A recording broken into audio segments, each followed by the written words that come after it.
estejam me ouvindo melhor do que na terça, do que na quarta-feira. Bem, vamos começar aqui então. Meu nome vocês já sabem, né? Professora Bárbara Machado. Eu sou professora de espanhol, de língua portuguesa e de literatura. E falando um pouco sobre como que será o nosso ano, como que serão as nossas aulas, a gente vai ter o curso dividido basicamente em duas partes, né? Na primeira parte do ano, a gente vai focar mais na gramática e no léxico. Por quê? Porque mesmo, por exemplo, nas provas do Enem, quando elas são de interpretação, como que a gente vai interpretar alguma coisa quando tem palavras, quando tem expressões e coisas que a gente não entende, né? Então é importante, sim, mesmo para o Enem, ter um pouco de gramática, um pouco de léxico. É claro que a gente seleciona bem o que realmente é preciso para a gente também não botar conteúdo em cima de vocês e sobrecarregar. Mas foi pensado dessa maneira, então. Na primeira parte teremos mais gramática e léxico. E na segunda parte do ano, daí a gente foca mais em interpretação de texto e em resolução de perguntas. Isso não quer dizer que não vai ter resolução de perguntas toda a aula. Eu seleciono algumas perguntas e coloco no fim da aula. Algumas questões ou de vestibular ou de concurso, é bem variado. Do Enem tem bastante também. Inclusive tem de gramática, questões gramaticais do Enem. E também tem a questão sobre o Enem, falando mais do Enem, que eu acho que a maioria do pessoal aqui vai fazer Enem, né? Tem a questão também que o Enem tem muito pega-ratão. Um exemplo, assim, inventei agora. Eu escrevi aqui que tem pega-ratão. Pega-ratão é atrapa-raton. Se tem, por exemplo, lá um rato, tá?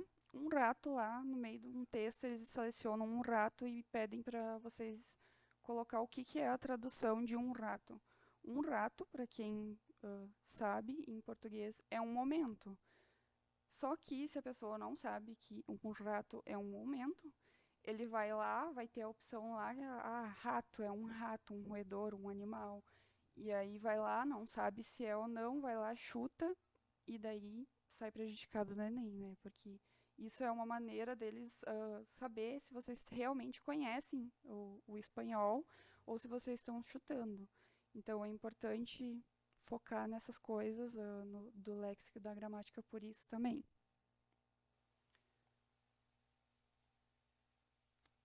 E como são as provas? No Enem, vocês devem saber, né? 5 questões de espanhol. Ela é no primeiro dia, junto com as questões de linguagem, códigos e suas tecnologias. As questões, elas geralmente têm o comando e as opções de resposta em português, só algumas que quando é trechos, assim, que é realmente em espanhol, mas dá para se basear um pouco, assim, porque a maioria da pergunta mesmo é em português. O corpo do texto daí é em espanhol. Geralmente exige interpretação de texto e alguma coisa de vocabulário, geralmente, mas, como eu disse, não quer dizer que não vai cair gramática. Geralmente os textos são sobre variedade linguística, sobre cultura do espanhol latino-americano, hispano-américa, né, no caso, não só da Espanha. E caem bastante coisas assim de questões sociais, educação, ciência e política. Sobre o peso das notas do Enem, ela é dividida entre 5 partes e as 5 partes têm o mesmo peso, no caso, 1.000 pontos. Então, as 5 perguntas do espanhol também têm 1.000 pontos, assim como a redação, como todas as outras áreas do conhecimento.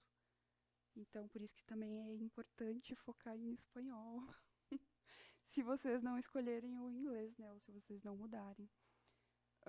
Já sobre o vestibular da URGS, eu coloquei aqui um pouquinho sobre o vestibular do ano passado. Vou falar também sobre o vestibular como que era antes, que provavelmente vai ser assim de novo. Só foi diferente por causa da pandemia. E no último vestibular tiveram 15 questões de espanhol. Foi no dia 13 de fevereiro, então as questões de espanhol ficaram para o segundo dia. Geralmente não são 15 questões, são 25 e não é no segundo dia. As questões e os comandos e as opções de resposta também são em português, só o corpo do texto em espanhol. E daí lá sim tem bastante questões assim de conhecimento gramatical, vocabulário e também interpretação textual. As questões também giram em torno de questões linguísticas, questões sociais, culturais, tem alguma coisa de científico assim e de reflexão filosófica também. O peso, ele varia de cada curso, né? Então, ele varia entre 1 a 2 pontos, o espanhol, de acordo com a tabela de cada curso. Eu trouxe depois aqui o exemplo da tabela e vou mostrar para vocês, para vocês terem uma noção de como que é também. Como que era antes o vestibular, né? Eles eram, nesse de 2022 foram só 2 dias de prova. Antigamente eram 4 dias consecutivos, assim, um atrás do outro. E a prova ficava no primeiro dia, junto com física, literatura e línguas, portuguesa e também língua estrangeira moderna. Eram 25 questões em vez das 15 que foram agora na última edição. E era no primeiro dia de prova. E o peso também variava de acordo com o curso, né? O resto das outras questões, o resto era tudo igual, assim, antes. Tanto aqui nesse vestibular de 2022, quanto nos antigos, o resto era tudo igual. O que mudou mesmo foram os dias de provas e as questões, quantidade de questões. Uma coisa que é importante também salientar, não sei se vocês sabem, mas quando a gente entra no sistema do SISU, do ProUni, do FIES, o peso das notas da gente no Enem, elas variam de acordo com o curso e também varia de acordo com a instituição que o aluno selecionou. Quando eu entrei pelo Enem, eu peguei e tirei o primeiro dia só para futricar, assim, para ver em qual instituição que mudava. Eu variei, assim, instituições, mudei de estado, mudei o curso ali, e cada curso, por exemplo, a minha nota variou, tanto a da redação, tanto a de matemática, todas as notas, é muito estranho, porque todas as notas variaram de acordo com o curso e de acordo com a instituição.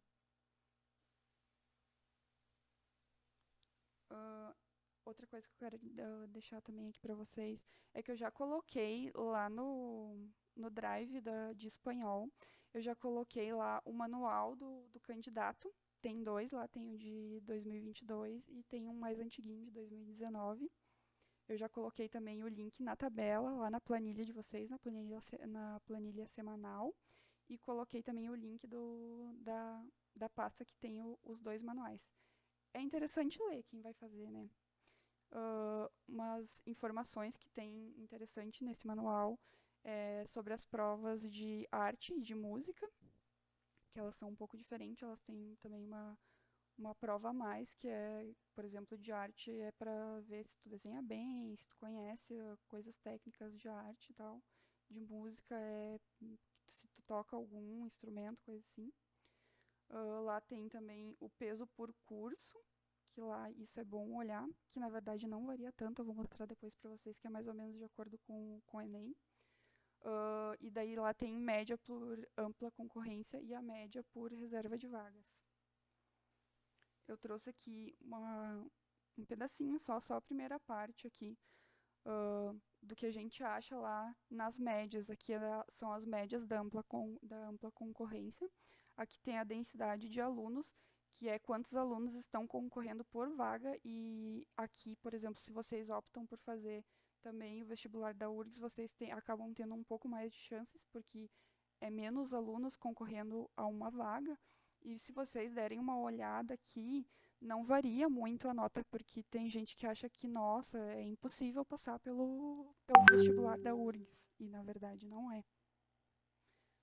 Não varia tanto do Enem. Aqui para vocês também tem a média da reserva de vagas. Tem que ficar atento aqui cada vaga, cada tipo de vaga tem um código. Aqui, ó, cada código é L14, L4, L3, e daí é por autodeclaração, é independente de autodeclaração. Tem aqui também o pessoal por renda familiar, então também tem todas essas oportunidades que acabam sendo um pouco mais amplas assim, as vagas do que no Enem. Então também é interessante ir lá e dar uma olhadinha para tirar essa questão assim que muita gente se apavora com a prova, né, do vestibular da URGS. Aqui eu separei algumas dicas para vocês. E uma das dicas para fazer assim prova de espanhol é bem importante se acostumar com o jeito que é construída as frases e o texto em espanhol. Então, como tanto o Enem quanto a URGS, eles usam muito retirar trechos de textos desses sites aqui. Eu linkei os sites do Clarim, do El País, do La Nación, tem uma revista aqui do Twitter. Também é legal ler tirinhas da Mafalda e do Gaturro, caem muito, tanto na URGS quanto no Enem. E é bem importante, na verdade, ler. O ideal seria que vocês tirassem, assim, tipo, de 2 em 2 dias, 3 em 3 dias, entra lá rapidinho, clica lá e lê alguma manchete do que está acontecendo, para vocês já irem se acostumando, assim, com essas construções. Outra dica, que nem a colega falou, escutar música. Talvez a professora tenha falado, assim, de fazer uma prova com música para vocês conseguirem gravar. Tem estudos científicos que comprovam que a área que a gente armazena a música, que a gente grava a música, que a gente guarda a letra da música, é diferente do resto da nossa memória. Então, é legal ouvir música, procurar música. Ah, eu não entendo essa palavra aqui, não lembro como que se pronuncia, ou eu não lembro como que se escreve, o que significa, qual é a tradução. Vai lá, pega a letra da música, pega a tradução, vê qual que é a palavra que vocês não entendem e foca naquela música. Escutar umas 2, 3 vezes por dia durante uma semana. Isso vai fazendo a gente ir gravando. No meu primeiro semestre de espanhol, eu tinha muita dificuldade com algumas questõezinhas e eu acabava fazendo muito isso, de selecionar a música e ficar escutando, escutando, escutando até eu gravar. Também é legal fazer, tem gente que consegue, né, tem criatividade, eu não tenho criatividade para isso, criar paródia com algum conteúdo, pegar um conteúdo, sei lá, que tu não entendeu, ou pegar algum conteúdo que tu não lembra as palavras, o nome das palavras, e aí tu cria lá uma paródia para te conseguir mentalizar aquilo e lembrar, memorizar. Também é importante, é legal para gravar as coisas, escrever à mão. Quando tu escreve à mão, é muito diferente também do que tu escrever digitando. Então é legal vocês tirarem também parece assim que eu tô falando que vocês têm que fazer isso, né? Mas isso aqui são dicas. O legal é tirar um tempinho para escrever alguma coisa em espanhol à mão. Pode ser coisa aleatória, assim. Eu também usava muito questão de etiquetar a casa. Pegava um post-it, ia lá, escrevia algum conteúdo ou alguma palavra e a tradução e colava assim na parede do meu quarto, em algum lugar, para poder usar depois. Isso também, da gente ficar repetindo, lendo isso repetidamente, também vai fazendo a gente gravar. Também tem alguns aplicativos que eu usava, que é o Duolingo. Eu não sei falar inglês, então pode ser que eu esteja falando aqui de forma errada. O Memrise, o Busuu e o Lingodeer. Para traduzir, o legal não é usar o Google Tradutor, porque lá sai cada barbaridade que vocês não têm noção. Então, o legal mesmo, eu gosto muito desse aplicativo, que é o Reverso Context. Eu acho que ele é bem bom para inglês também, mas eu uso mais para espanhol. Aí a gente vai ver aqui um pouquinho. Gente, a minha internet tá ruim, não sei se está trancando para vocês. Vocês sabem me dizer se tá certinho aí. Eu acho até que eu vou desligar a câmera, que daí melhora. Sobre a escrita no espanhol, eu trouxe alguma coisinha aqui, bem básica, que na escrita do espanhol, sempre no início e no final da oração exclamativa e da interrogativa, a gente tem esse símbolo de exclamação virado de cabeça para baixo. Por que isso? Porque ele possibilita a gente já saber qual é a entonação, qual é se essa oração ela é exclamativa ou se ela é interrogativa, e a gente já sabe como ela vai ser falada, pronunciada. Então, é essa razão de sempre ter no começo da palavra aqui ou da oração esse ponto virado. E o mesmo acontece aqui no, na frase interrogativa. A gente tem também uma coisa que é troca de letras no espanhol, do espanhol para português, com palavras que são as mesmas. Por exemplo, as palavras que começam com F em português e que em espanhol começam com H. Por exemplo, em português, fazer é com F e em espanhol, fazer é com H. Então, é fazer, hacer. Fada, hada. Falcão, falcón. Halcón, desculpa, perdão. Formiga é hormiga. Farinha é harina. Figo é higo. Então, isso acontece com várias outras palavras, eu só selecionei algumas. E eu trouxe outras dessas questões aqui também. E daí aqui são as palavras com IT em português e que em espanhol se transformam em CH. Por exemplo, português, o 8 em português, e em espanhol ele vai ficar ocho. Feito em português em espanhol será hecho. Leite em espanhol será leche. Muito em espanhol fica mucho. E peito em espanhol fica pecho. Também atentar que o CH é pronunciado com som de ch em espanhol. Então sempre vai ser ocho, hecho, leche, mucho, mucho gusto.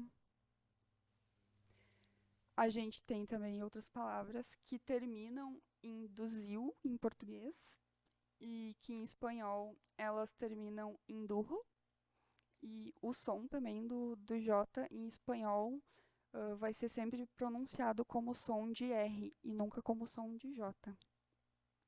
Então, em português, a palavra traduziu termina aqui com duzil, e em espanhol, a mesma palavra vai terminar tradujo. Seduziu, em espanhol vai terminar sedujo. Produziu, produjo. Reduziu, redujo. Conduziu, condujo. E introduziu, introdujo. Eu tô indo muito rápido, vocês estão me acompanhando? Vocês conseguem me ouvir?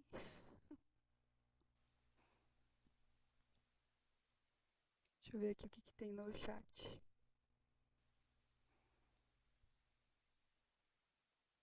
Sim, Tranquilo, os espanhóis, os dicionários sempre tem essa parte, daí a gente resolve sempre entrar com essa parte que é mais introdutória mesmo, para o pessoal já ir se acostumando, o que vai acontecer.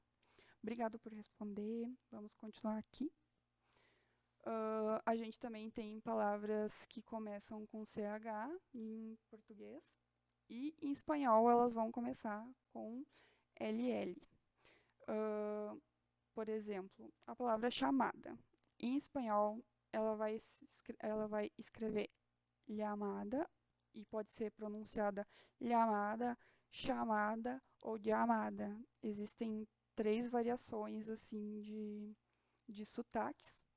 Eu geralmente uso llamada para pronunciar esse LL, mas, por exemplo, aqui no Uruguai e na Argentina o pessoal usa o chi, aí fica chamada, chúvia, chave, chegar, fica até mais parecido com o português, que nem tem eu me chamo Bárbara, seria eu me chamo Bárbara, então é bem mais fácil de entender esse português que é é chamado de espanhol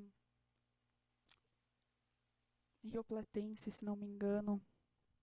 Se não me engano, é algo assim. Bem, as palavras aqui chamada fica llamada, chuva fica lluvia, chave fica llave. Opa, é llave. Eu estou um pouco nervosa, como vocês podem ver. Primeira vez que eu estou dando aula online, não estou ainda acostumada. Desculpa qualquer gafe. Chegar aqui temos llegar.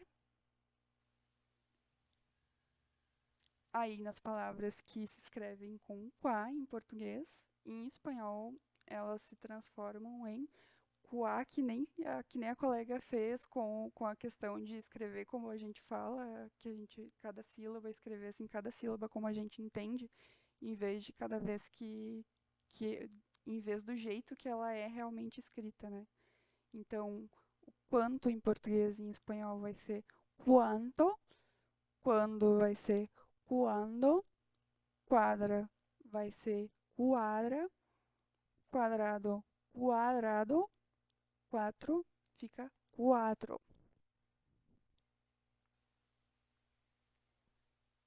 Aí palavras que terminam com sar em português e em espanhol elas começam a terminar com ZAR, mas o som de ZAR sempre vai ser som de S, de SAR, de SS no caso, né? SAR e de C cedilha também. Nunca vocês vão ver em espanhol som de ZAR, por exemplo, ZAR, ZER, ZIR.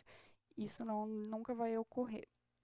Então, a palavra que é começar em português fica começar em espanhol, almoçar fica almoçar, abraçar fica abraçar, igual, alcançar fica alcançar também, lançar, lançar.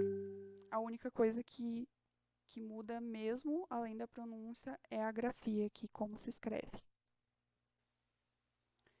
Aí temos as palavras que têm LH em português e que em espanhol elas ficam com J.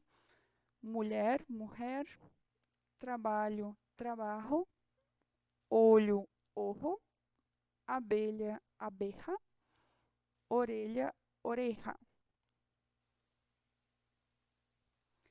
Aí as palavras terminadas em vel, em português, que ficam ble em espanhol. Impossível fica impossível, responsável fica responsable, amável fica amável, flexível fica flexível, incrível fica increíble. Sobre o alfabeto. O alfabeto, ele vai ser diferente só em algumas letras. Por exemplo, o A continua sendo A, só que as letras, o alfabeto em espanhol, ele muda de gênero. Aqui a gente diz o A, o B, o C, lá o gênero é feminino do alfabeto espanhol. Então é lá, lá B, lá C, lá D, lá E, lá F, lá X, lá H, o H é H, lá I, lá J, lá K, lá L, lá M, lá N, lá N, que sempre vai substituir o NH brasileiro, português, lá O, lá P, lá Q, lá R, lá S, lá T, lá U, lá V, lá V doble, lá X, lá Y e lá Z. E aqui a gente tem as referências bibliográficas. Pessoal, de vocês. Quero saber agora um pouquinho de vocês. Vocês têm noção de espanhol? Vocês já tiveram aula de espanhol? Vocês estão acostumados com o idioma?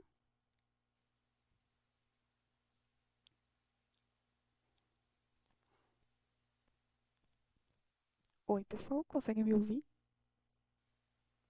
Oi, prof. Eu tenho só o básico só, mas não aprofundado, sabe? E, e Parte. você consegue, quando você lê espanhol, você consegue entender, compreender, assim, boa parte do que tu lê? Tem algumas frases que sim, outras não. Você tem dificuldade em que tipo de frases, por exemplo, quando é uma palavra que realmente não tem em português, ou quando é algo assim que é parecido e que você se confunde? É quando se tem uma palavra parecida, mas que não é o mesmo significado, né? Significado. E aí eu me perco. Mas isso é normal, Mas, isso é mas o normal. restante eu tento entender. É bom vocês sempre, quando não entenderem, anotar a palavra e depois ver, né, com o tempo, qual é a tradução.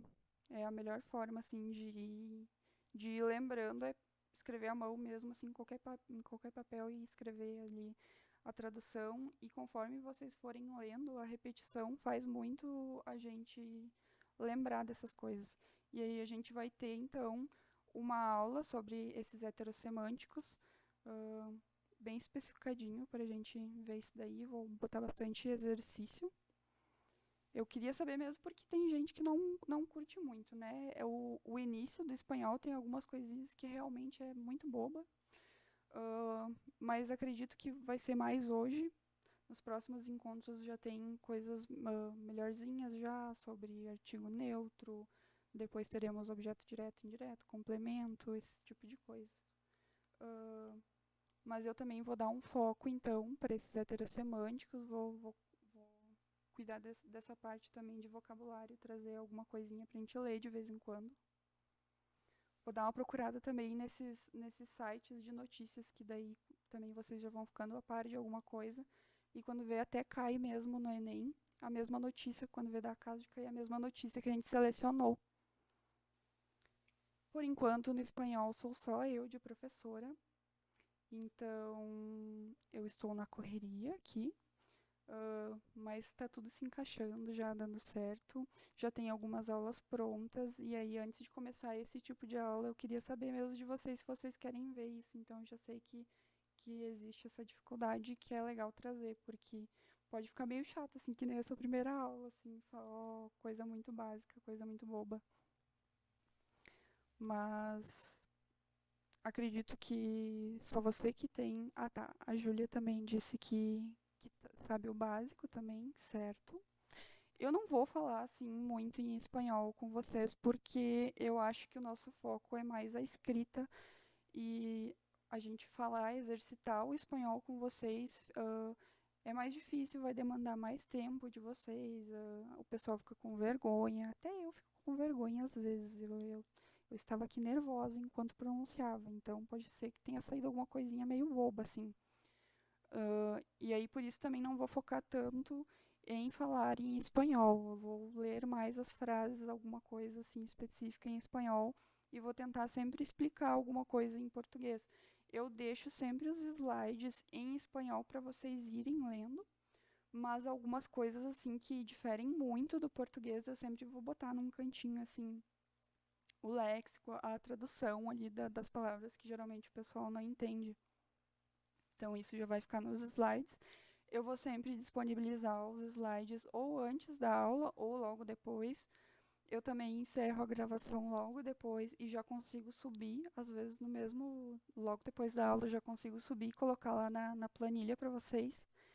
Então sempre vai ficar disponível lá. Lembrando também que vocês também têm aquela opção de ver como é que é o curso de inglês, ver como é que é o curso de espanhol. Vocês podem ir mudando conforme vocês quiserem. Vocês não precisam ficar fixo, por exemplo, vocês podem decidir hoje eu quero ver aula de espanhol, amanhã eu quero, ou na próxima semana eu quero ver aula de inglês. A gente sempre vai deixar as aulas gravadas, então vocês não perdem a aula, né? Caso vocês queiram dar uma olhadinha no que está sendo falado lá no inglês, no que é o conteúdo. Então, o pessoal do Educa sempre pede para a gente deixar isso claro, porque os alunos acham que, na verdade, não pode trocar, que tu tem que escolher uma língua e ir nela até o final. Mas é melhor a gente fazer alguma coisa que a gente goste, né? E, por exemplo, eu sei inglês e sei o básico de inglês e espanhol. Tá achando muito chato lá a aula de inglês? Pode vir pro espanhol, não tem problema nenhum. E também tá achando a aula mais chatinha de espanhol, pode ir pro inglês. Não, não tem restrições, vocês não vão ser prejudicados por isso. Vocês têm alguma dúvida?